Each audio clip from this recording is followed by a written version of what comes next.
O Brasil ultrapassou 281 mil mortos em um dia, com o maior número de vítimas fatais. São quase 3 mil mortos por coronavírus nas últimas 24 horas. Há cerca de 10 dias, somos o epicentro da doença no mundo.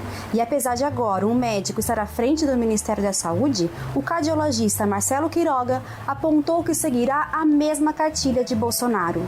Vamos falar sobre o provável futuro da crise sanitária no Brasil na entrevista central, com o médico sanitarista Arthur Quioro. Eu sou Larissa Gold e o Central do Brasil está só começando. Central do Brasil. Desde que assumiu o governo, Bolsonaro vem tentando silenciar vozes dissonantes e privatizar a empresa brasileira de comunicação, a EBC. Nesta terça-feira, dia 16, a EBC, a Eletrobras e os Correios foram incluídos no Plano Nacional de Desestatização, o chamado PND. Funcionários da empresa de comunicação pública apontam os riscos dessa decisão para a democracia. Vamos ouvir Jonas Valente, da Frente em Defesa da EBC. Embarque imediato.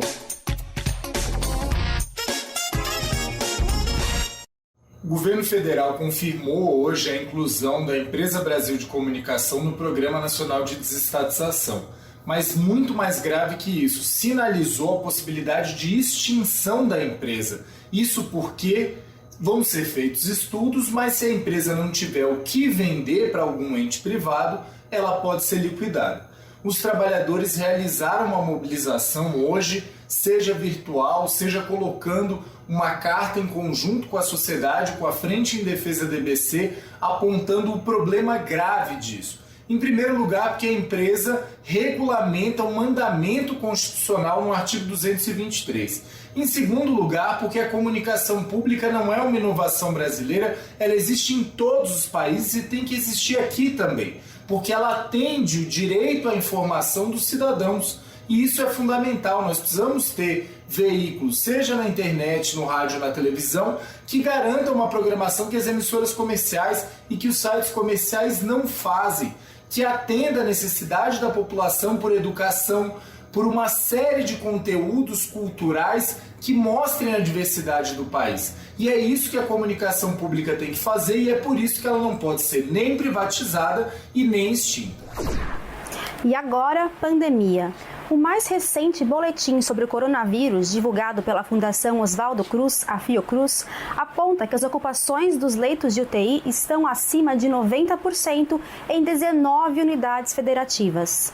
A situação é caótica, levou governadores a assinarem uma carta cobrando medidas do governo Bolsonaro. É o que nos conta Nayata Wani. Nacional. O Brasil passa pelo pior momento da pandemia de Covid-19. Diante dessa situação, governadores de 21 unidades da federação assinaram uma carta firmando um pacto nacional de combate à pandemia. No texto, os representantes dos estados defendem a ampliação da vacinação, apoiam medidas mais restritivas e pedem a criação de um comitê que atue especialmente na pandemia. Carlos Gabas, que participa do Consórcio Nordeste, uma articulação de combate à pandemia, nos conta sobre a importância de ações urgentes contra a Covid. O documento tem o objetivo de levar proteção e esclarecimento à sociedade, de assumir um compromisso daqueles gestores que têm a preocupação, que têm um compromisso com o povo brasileiro de evitar mortes, de proteger a sociedade contra os efeitos da pandemia. O cenário de pandemia no Brasil tem batido diariamente recordes em registros de óbitos, com mais de 281 mil mortes e 11 milhões de infectados. Diante destes números, a articulação dos governadores também se compromete a aumentar o número de leitos disponíveis. A proposta é que o grupo conte com a assessoria de especialistas da saúde para apontar as ações de enfrentamento. Carlos expõe as falhas do governo federal que levaram a essa ação de governadores. O Brasil já vai bater 3.000 mortes por dia, isso não é qualquer coisa. Nós vamos chegar rapidamente a 300 mil pessoas mortas. São vidas que poderiam ser poupadas se houvesse uma coordenação nacional, se houvesse um compromisso do governo federal em preservar essas vidas. E o que o governo federal tem que fazer? Tomar medidas de isolamento e comprar vacinas. E ele não faz nenhuma coisa e nem outra. Apesar da mortalidade da Covid-19 afetar mais a população negra, essas pessoas são as menos vacinadas até agora. Profissionais da limpeza de hospitais, muitos deles negros e negras, não são considerados fila prioritária. Frente a essa desigualdade de acessos, vale lembrar que está chegando o Dia Internacional de Lutas contra a Discriminação Racial, 21 de março. Vamos saber mais sobre essa situação com Afonso Bezerra. Trilhos do Brasil. Você provavelmente deve lembrar da enfermeira de São Paulo, Mônica Calazans. Ela foi a primeira vacinada no Brasil. Mas depois dela, a fila de vacinação das pessoas negras não anda na velocidade esperada. Dados levantados pela agência pública constatam que o Brasil registra mais pessoas brancas vacinadas do que negras. Entre 8,5 milhões de pessoas que já tomaram a primeira dose, apenas 1,7 milhão se declarou negro. Isso revela, de acordo com Altamira Simões, da Coordenação de Promoção da Equidade do Conselho Nacional de Saúde, o caráter racista da sociedade e a limitação do Plano Nacional de Imunização. A gente não tem essa segurança. E, através desses dados, a gente reafirma que a Covid é só mais um instrumento que o racismo utiliza para matar as pessoas mais pobres, sobretudo a população negra. Profissões que são em grande maioria exercidas por pessoas negras não foram incluídas no grupo prioritário. Os quilombolas foram priorizados após muita reivindicação. Em grande maioria, a população negra é mais vulnerável socialmente e a vacina é a saída para evitar mortes por Covid-19. Na linha de frente, a enfermagem, composta majoritariamente por profissionais negras, avança lentamente na imunização. Juliana Milterbach, enfermeira no Paraná, descreve a sensação de ser vacinada exatamente no momento mais crítico da pandemia. O que a gente gostaria de fato é que a vacina chegasse para toda a população, e a gente sabe ainda que não chegou nem a todos os profissionais da saúde, né? Então a gente é um sopro de esperança, mas a gente gostaria que esse processo de vacinação da população ele acontecesse com maior rapidez. Atualmente, apenas 4,91% da população tomou a primeira dose da vacina. Se há alguns meses o governo federal tivesse optado por impedir a circulação de pessoas e tivesse agido ativamente na aquisição de vacinas, a situação no Brasil hoje já seria grave, pela ineficiência de 2020. Mas mesmo após o colapso no Amazonas em janeiro, o negacionismo persiste. A situação de calamidade que vivenciamos é uma tragédia anunciada que pode nos conduzir aos 500 mil mortos.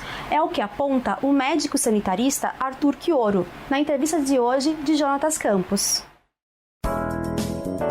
Entrevista Central.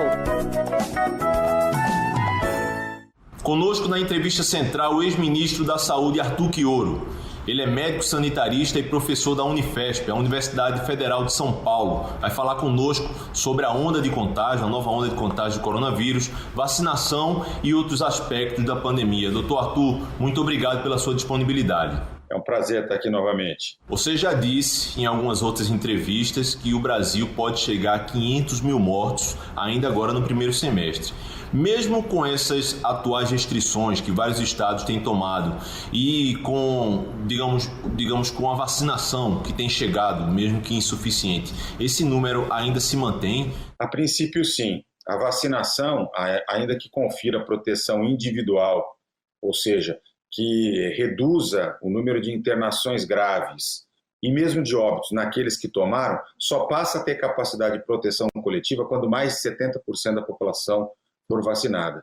Por outro lado, se não houver a adoção de medidas rigorosas em todas as regiões do país, de isolamento social, em algumas regiões de lockdown, nós muito provavelmente não reduziremos a taxa de transmissão para abaixo de 1, o que significa manter cerca de 2.000 óbitos por dia, em média, o que nos projeta essa dramática equação de chegarmos em julho a 500.000 óbitos. Você e outros cientistas têm dito que o Brasil hoje é o epicentro da pandemia no mundo. Você pode explicar esse conceito e a gravidade disso?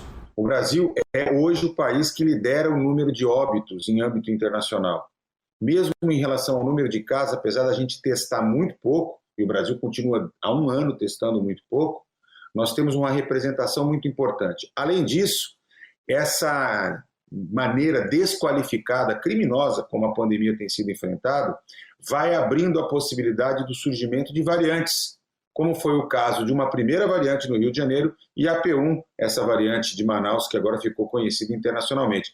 Por isso que o mundo hoje observa o Brasil como um enorme ponto de preocupação, até mesmo porque a projeção de que a gente só consiga chegar a 70% da meta de cobertura vacinal, né, no segundo semestre do ano que vem, enquanto outros países já chegarão a partir de maio, de junho, de agosto, de setembro a atingir essa meta. Então o mundo não terá segurança enquanto o Brasil, com uma população muito importante, com essa quantidade de casos e mortes, também não fizer a sua lição de casa. Você falou que é necessário garantir 70% de cobertura vacinal da população. No quadro que a gente tem hoje, com a quantidade de vacinas que a gente tem hoje, quando será possível chegar nesse patamar no Brasil? Sem considerar a planilha ficcional que vinha sendo apresentada com frequência pelo ministro da Saúde, que sequer se realizava, porque cada vez que ele apresentava um número ao final do mês, o número era cada vez menor, analisando efetivamente o que o Brasil tem contratado e a capacidade máxima de produção do Instituto Butantan e da Fiocruz, o quadro é muito crítico, porque ele aponta que nós só atingiremos os 70% da meta que está estabelecida, que, veja, não inclui menores de 18 anos, gestantes e lactantes, né? Só atingiremos no segundo semestre do ano que vem, de 2022. A não ser que o governo, de fato, mude a sua postura, passe a atuar de maneira decisiva no mercado internacional, na negociação com as farmacêuticas que têm produzido e, em particular, retome o seu protagonismo na diplomacia internacional e junto à Organização Mundial de Saúde. Doutor, o senhor pode explicar como se deu a compra da vacina russa Sputnik pelos governadores do Nordeste, quais as quantidades que foram compradas e qual a participação do governo federal nessa negociação? A participação do governo federal, como tem sido sempre, tem sido no sentido de atrapalhar, né? É muito interessante porque há mais ou menos 3 meses o presidente Lula foi procurado pelo fundo russo, responsável pela gestão do laboratório produtor da Sputnik V, que é uma instituição centenária criada a partir do Instituto Pasteur, e eles alegavam que não mantinham nenhuma capacidade de diálogo com o Ministério da Saúde, que todas as tentativas sérias de diálogo estavam obstruídas, e se estabeleceu um acordo de aquisição de 37 milhões de vacinas, né? Vão ser muito importantes, né? E aí os governadores do Nordeste levaram ao ministro da Saúde e, a partir daí, essas vacinas serão disponibilizadas para o Programa Nacional de Imunização. Para frear o avanço desse vírus violento, só mesmo medidas mais restritivas, quarentena e vacinação. Se você pode ficar isolado em casa, evite circular. Para te ajudar, preste atenção na dica cultural de hoje.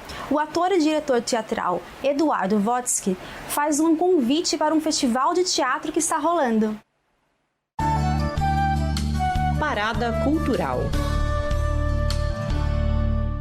Olá, eu sou Eduardo Votsky e quero convidar vocês para o Festival Votsky Online de Teatro, que vai acontecer do dia 15 ao dia 21 de março, de segunda a domingo, em todos os horários. Um festival online e gratuito.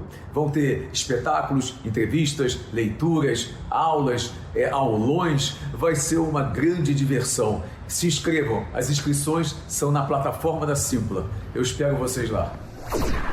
Eu vou ficando por aqui. Se você quiser rever algum desses conteúdos, acesse o nosso perfil no Instagram, @Programa Central do Brasil. Até amanhã!